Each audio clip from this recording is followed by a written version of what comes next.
What's up, guys? TwoTenEast here, back with another video for Love Featuring Marriage and Divorce Season 2. So as you guys all know, only one episode this week. It kind of sucks, but wow, what an episode. I'm actually glad there's only one because there was so much going on in this episode, so much to talk about. Oh, also, one more thing, a very special shout out this week to, and I'm really sorry if I'm mispronouncing your name, but Tom.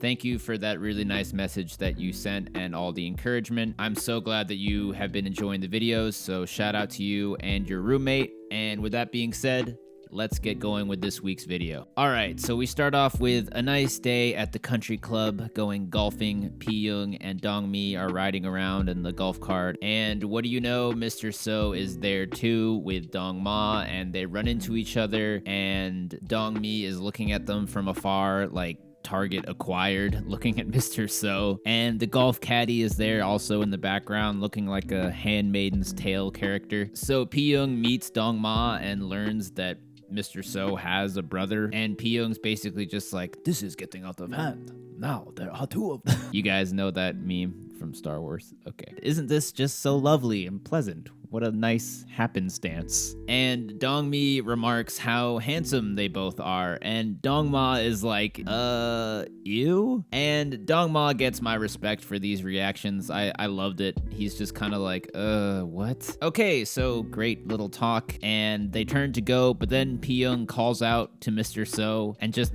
kind of drops it on him and says, by the way, I'm getting divorced. And Dong-mi even questions Pi-young, like, why did you say that? But Pi-young's like, he's gonna find out anyways on his own. All right, so it turns out we're not done running into people here at the country club. Dong-mi and Pi-young sit down to eat, I guess, and the parents, Sa-hyun's parents, are there too. Oh god, now I actually have to cover a scene with them. And I gotta give Sa-hyun's dad some credit here. He's been on this kind of become a better man, become a better husband arc lately, and we really see the culmination of it here in this scene because Dong-mi comes over and Pi-young comes over and they say hi to them. And we've seen a scene very similar to this at the country club as well, where he was just kind of all over Dong-mi, but here he's like totally cold to her. The wife tries to invite Pi-young and Dong-mi to stay at the table, but he's like, nah, see you later. And yeah, good for him. I guess he's really making an effort. And also it's great because Dong-mi's face is priceless. She can't believe she got rejected by this guy who she thought she could just easily toy with. And even Sa-hyun's mom comments how cold the dad was to Dong-mi. Okay, then real quick, so the doctor is riding a horse at the horse riding place, and he falls off his horse and collapses, I guess. I hope he didn't get injured by the fall too. What the fuck happened? We don't see it because they show it off camera. Okay, then another scene with Sa-hyun and his parents, and Hye-ryung is there because she had them go there because they're going there instead of the movie they're going to see, and she's there, so I have to cover this scene, and I'm glad I did because whoa, big bombs being dropped. So they talk about whatever for a bit, and then the mom asks, so why did you stop by? And Hye-ryung just comes out of nowhere and says, okay, I'll get the divorce. I'll sign the papers.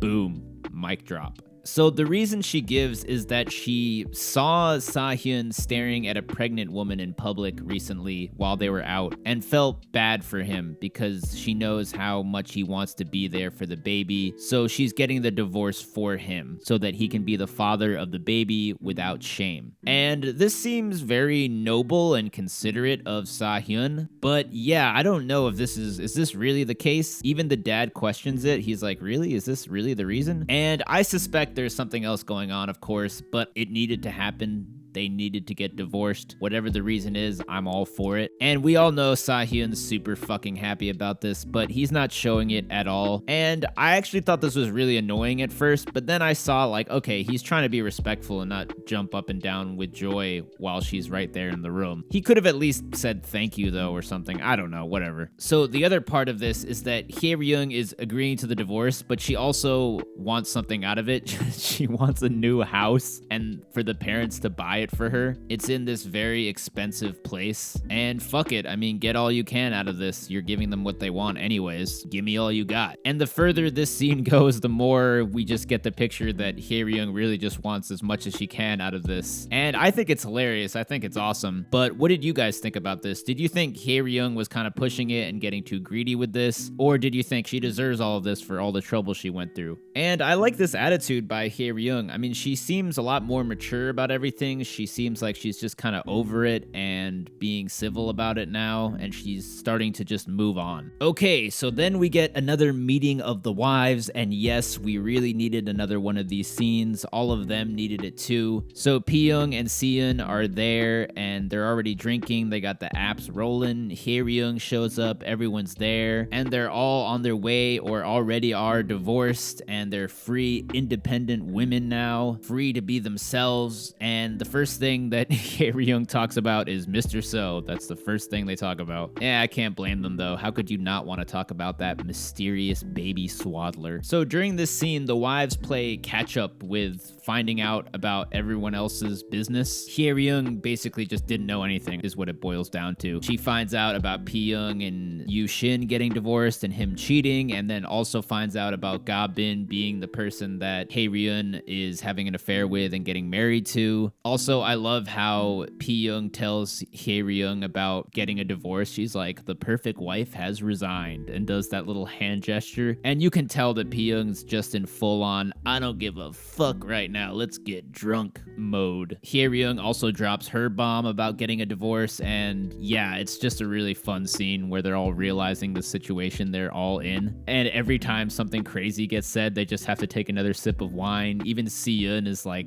chugging her whole glass. So there's a question raised during this scene, which is completely fucking nuts to me, but they ask, should we be blaming ourselves or should we blame the men? For me, what kind of question is that? It's totally the guy's fault. Why would you even ask that? And I'm also just hoping Seon doesn't start with her like whispering willows, Buddha, blame ourselves and move on, flow with the stream of time shit. But she doesn't really do that too much. She basically tells Pyeong to let it slide and stay married for Ji-ah, but she kind of understands with Hae-ryung and the whole baby thing. So they talk and they come to the conclusion that all men are inevitably cheaters and are just wired that way. And I just want to reiterate and speak up for all my faithful guys out there. We do exist, and I do not co-sign this kind of talk. Not all men are cheaters. Okay, back to the show. So at the end of this conversation, they start wondering, well, maybe the husbands will start running back to us and eventually we'll be celebrating all of us getting remarried. And at this point, I was just kind of laughing at that, but how the rest of the episode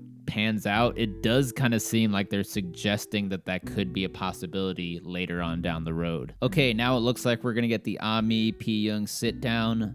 Ami calls up Pyeong and tells her she wants to meet. But before we get to that, we get another scene with Hae-ryung, and she's in the car. She calls her mom and tells her about the divorce. And it's there in this scene that we find out the real reason she agreed to the divorce. It turns out she does have health issues which prevent her from having a baby, or at least it makes it very hard for her to get pregnant. Probably because of her pride, she didn't tell anyone. But it is an interesting parallel to think about with Song-won, who also went through a long time of having trouble getting pregnant as well. And yeah, you just gotta feel real bad for Hae-ryung in this episode, but at least she's getting the divorce, so hopefully now she can move on and find someone else, or just find happiness and peace in general. We also get Seo-hyun stopping by Song-won's place to tell her the good news, and now he's all happy and giddy, the little shit. And he's like, yeah, this is great. She wanted the divorce. It was her idea. Woohoo! Let's get married as soon as possible. Yeah. And Song-won doesn't look overjoyed. She kind of looks like she's got mixed feelings about all of this. Okay, so now we finally get the Ami Pyeong sit down. So Ami clears the air and tells Pyeong, hey, I definitely love Yoo-shin. And she says she's sorry, but Pyeong is not trying to hear that. And she's like, dude, like, come on. And Ami just wants to talk. You can see that. She doesn't want any smoke. She doesn't want to fight. But she does say a bunch of really dumb shit here, including that she's suffered just as much as Pyeong. Now, for me, the problem with this isn't whether she suffered more or less than Pyeong. Like, you can make the case Ami suffered a bunch in her own way. That's fine. The problem is, it's probably not a good idea to say that to the wife of the guy you cheated with. There's no point in saying that to her. You're not going to get sympathy. There's just no point. It's just a dumb thing to say to that person. So Ami also wants to ask Pyoung if it's okay with her that Ami goes and lives at Yushin's place. And Pyoung's attitude is basically like, I don't care, do whatever you want, it's your problem. She also refuses to call Ami by her name, and literally anything Ami says to her, Pyoung just is like, nah, bro. And Ami really is pathetic here, guys. She even wants to be friends with Pyoung and confide in her, kind of like Ga Bin with Seeun. And Pyoung just doesn't care. Whether it's Yushin and her relationship with him or here with Pyoung, it just seems like Ami is in desperate need of parental figures in her life. Damn, if only she had, I don't know, say, real parents here in Korea, her actual mom and dad. Yeah, wouldn't that be great?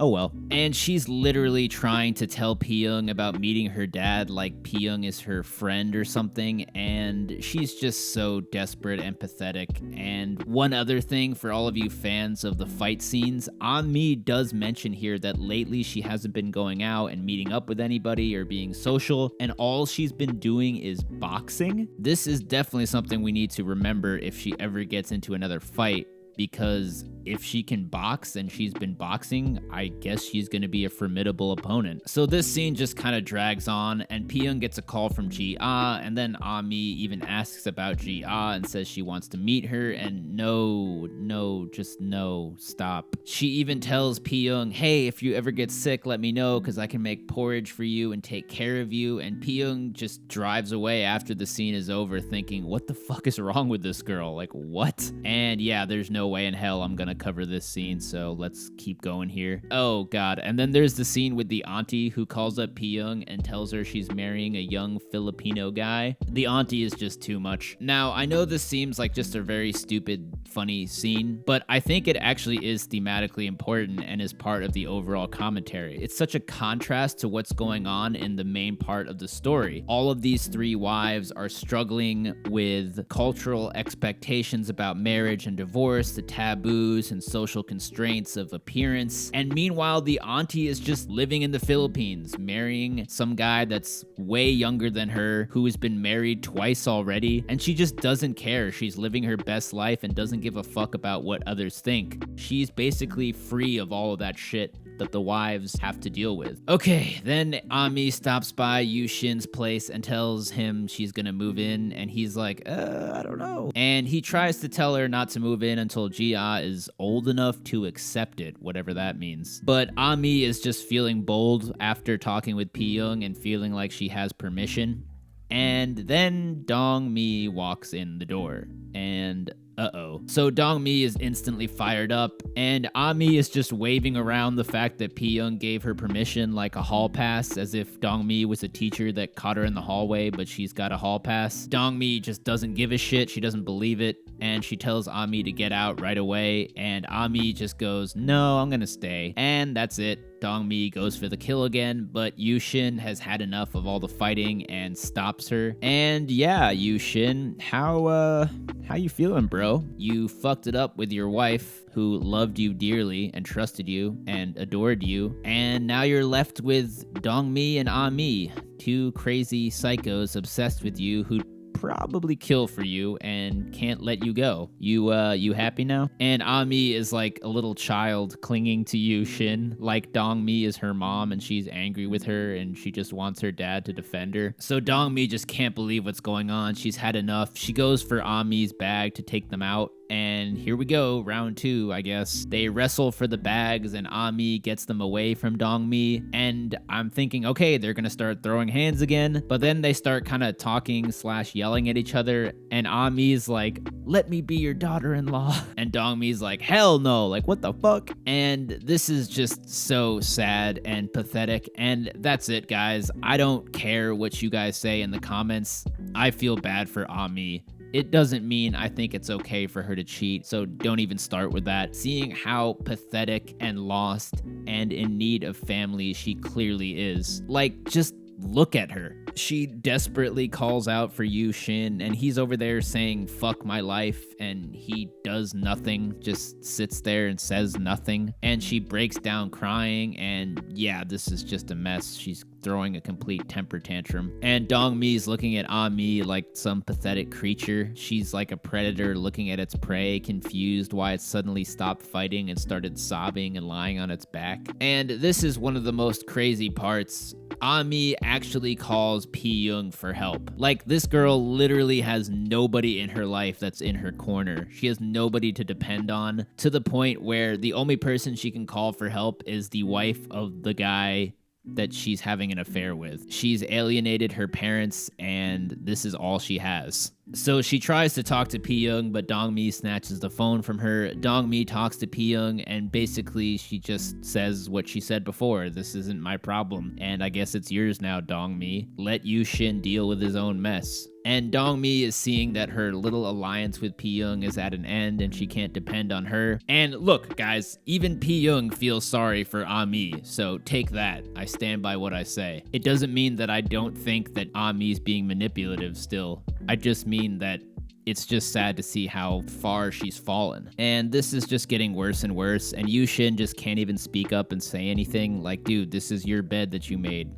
What are you gonna do about it? Eventually, Dong Mi just kind of mentally accepts that Ami will be there, and she just kind of thinks, okay, well, I'm gonna make your life a living hell. You'll want to leave in no time. And meanwhile, Pi-young is just chilling, having a bubble bath, and pretty much saying what I was just saying before. Let's see how you like this, Yu Shin. You're living with your stepmom, your first love. You got your mistress that you wanted so bad in the same house. Let's see how you like it. And she's got it all figured out. She's still playing chess with this guy, but the one thing she hasn't figured out in the game is the matter of Ji-ah. And for now, she's just kind of not telling her and giving her vague advice, kind of prepping her for eventually telling her. And I'm just loving this new family dynamic with Yu Shin, Ami, and Dong Mi. It's like a mom, a dad, and a little bratty girl, a daddy's girl daughter. And it's so funny how Dong Mi was talking about, oh, it's gonna be you, Ami, that won't last 10 days with me. But it looks like it's the other way around. Ami is the one having the time of her life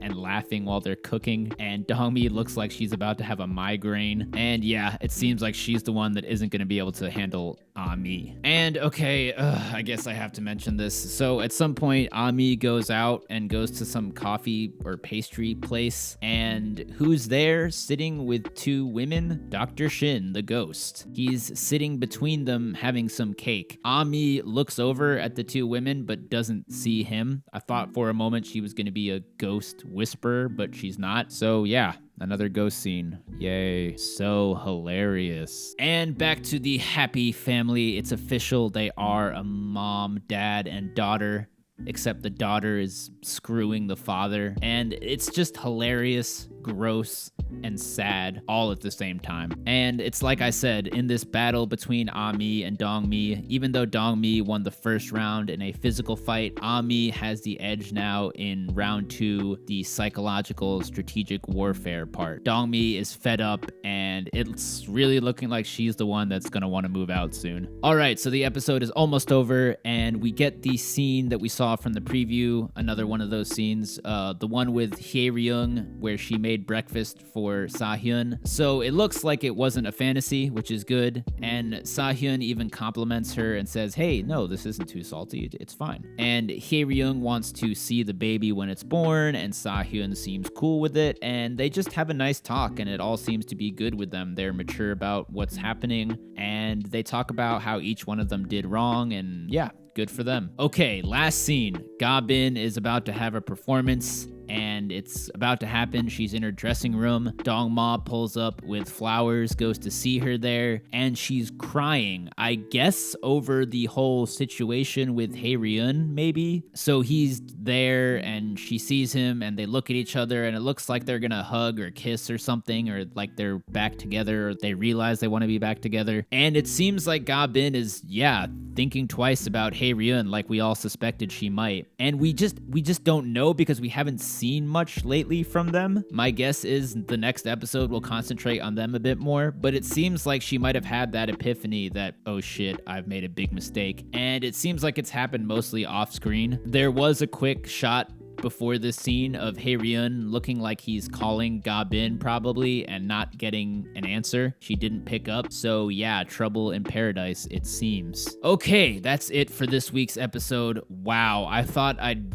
get off easy this weekend because only one episode, but so much happened. So much to talk about. For me, I think it was a good episode. I really liked the whole Hae-ryun thing moving along, the Ga-bin thing. Okay, I guess we're gonna get back into that with Hae-ryun. And this whole Yu Shin living with Dongmi and Ami is fucking hilarious. But what did you guys think about all of this? Hae-ryun getting the divorce, Yu Shin and his new family, Ami being desperate. You guys feel bad for her at all? You heartless monsters. No, I'm just kidding. And yeah, finally this Ga-bin thing. Are all of the affairs gonna end up not working out? Are all the husbands gonna come running back? Is that what this is looking like? I don't know, guys. Let me know in the comments. What do you think? Predictions, theories, thoughts. That's it for me. I'm TwoTenEast. Thanks for watching. See you guys next week.